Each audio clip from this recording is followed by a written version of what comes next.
Anyway, the breaking news tonight is that we've gotten a word now that gotten out that through Chris Ruddy, a close friend of President Trump, who tells PBS's Judy Woodruff that the president's considering perhaps firing Robert Mueller as special counsel. Joining us right now by phone is the ranking Democrat on the House Intelligence Committee, Adam Schiff of California. Congressman, what do you make of this? Why are they putting out the word through Newt Gingrich and now through Chris Ruddy to Judy Woodruff? Why do they want the word out there that the president wants to fire the guy who might be prosecuting him? You know, I can only imagine that this is just part of the effort to tear down now Bob Mueller. They began the campaign, obviously, to tear down James Comey, but it's continuing with Mueller. They're clearly afraid of Mueller and his independence and the thoroughness of the investigation he's likely to lead. I can't imagine that they're going to be crazy enough to go through with this threat.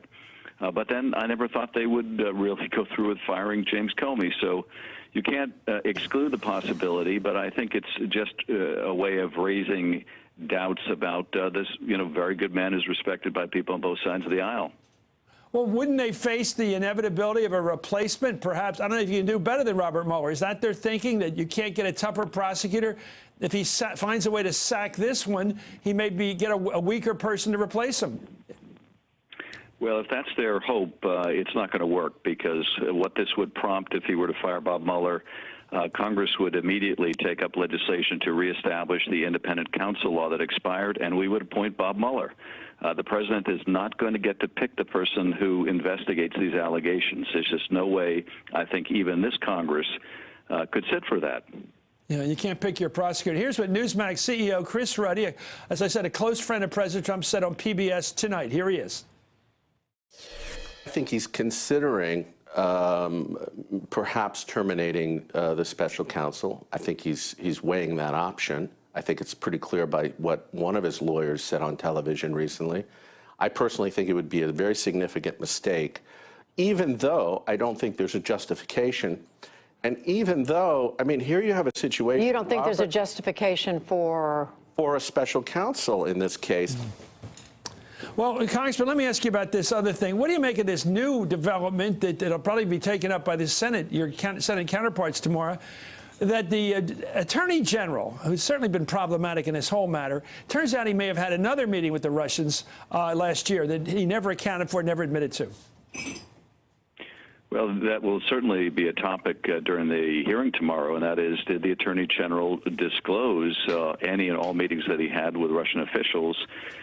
We know that he didn't disclose that during his testimony, but he later supplemented his testimony. Now there's an allegation that even the supplement wasn't accurate.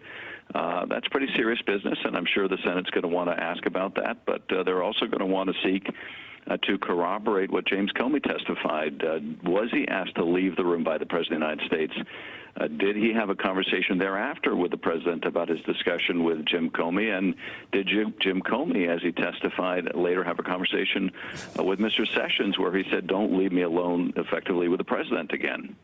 Do you think he's honored his recusal from any Russian matters? I mean, I alluded particularly to his sitting there when they fired Comey, who was fired because of prosecuting the Russian connection, and then have the Attorney General sit there and go along with it, the firing.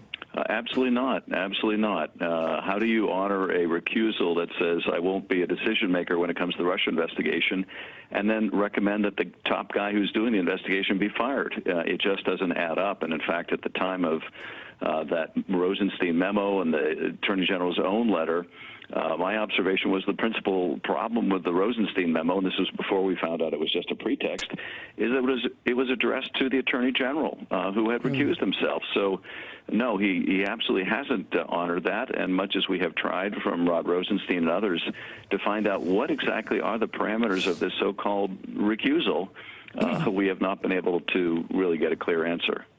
When Richard Nixon, the president at the time in the 70s, wanted to fire, in 1973, wanted to fire Archibald Cox, the independent counsel at that time, he told the Attorney General to do so. Elliot Richardson had committed himself to the Congress not to do so, refused to do. He had to resign. They did the same thing with Ruckelshaus, the Deputy Attorney General. He had to resign. He was fired, actually, and they had to go to Judge Bork to get anybody to do it, the Solicitor General.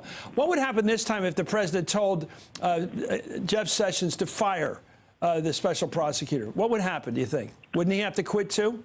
Well, I would think that the Attorney General, should have the character to resign. Certainly, given that he's recused himself, he could take no part in that decision. I would hope that Rod Rosenstein would resign before he would implement that kind of a dictate from the president.